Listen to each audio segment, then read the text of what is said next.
YCP పార్టీకి big shock తగిలింది. నెల్లూరు 42వ వార్డు వైసీపీ కార్పొరేటర్ కరీముల్లా వైసీపీని వీడి టీడీపీలో చేరారు. నెల్లూరులో అభివృద్ధి పనులు చేశానని అన్నారు. మళ్ళీ అభివృద్ధి కొనసాగాలంటే మారిన ప్రభుత్వంతో పాటు తాను కూడా మారాల్సిన అవసరం ఉందని అన్నారు. అందుకే టీడీపీలో చేరుతున్నట్లు కరీముల్లా తెలిపారు. మేము చేయాల్సిన అవసరం లేదు, ప్రభుత్వం మాది, ఆడ చేసి అభివృద్ధి చేస్తూ ఉన్నాం. అయితే ప్రతి ఒక్కరు వ్యక్తిగతంగా వాళ్ళ వార్డులో ఓట్లేసి ఉంటారు. ప్రజలు వాళ్ళకు కొన్ని పనులు చేయకపోతే మనసుకి మేము రాజకీయాల్లో వచ్చి దేనికి వచ్చినట్టు అనే ఒక భావన. ఈరోజు కార్పొరేటర్గా ఇంకో సంవత్సరం ఉంది. సో ఏదో ఒక పని చేయాలంటే గవర్నమెంట్తో అలైన్ అయి చేయాలి. వీళ్ళు అలైన్ అయినా వీళ్ళు ఏదైతే పార్టీతో ఉన్నారో వాళ్ళు చేయొద్దంటారు. మంచి పని చేస్తున్నా దానికి వ్యతిరేకం చేయమంటారు. అది ప్రతిపక్షం చేసే పని. కానీ వ్యక్తిగా ప్రజలు ఈయన ఓటేశారు.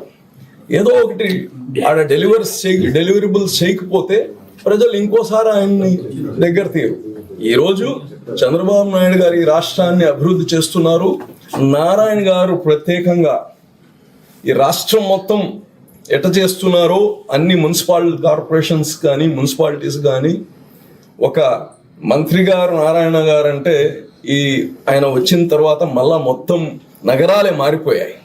ప్రత్యేకంగా నెల్లూరు చెప్పాల్సిన అవసరం లే. ప్రతి పని అన్ని ఆగిపోయినాయి కాబట్టి అభివృద్ధి కావాలంటే మన నారాయణ సార్ గారు నెల్లూరు సిటీ ఆయన కార్పొరేషన్ ఇన్ఛార్జ్ కాబట్టి ఆయన ఆర్గనైజేషన్లో ఆయన ఆశీర్వాదాలతో మేము మా వార్డుని కానీ అదేవిధంగా 42, 43 మన టౌన్ కానీ అభివృద్ధి చేసుకోవాలని చెప్పి దీంట్లో టీడీపీలో రావడం జరిగింది.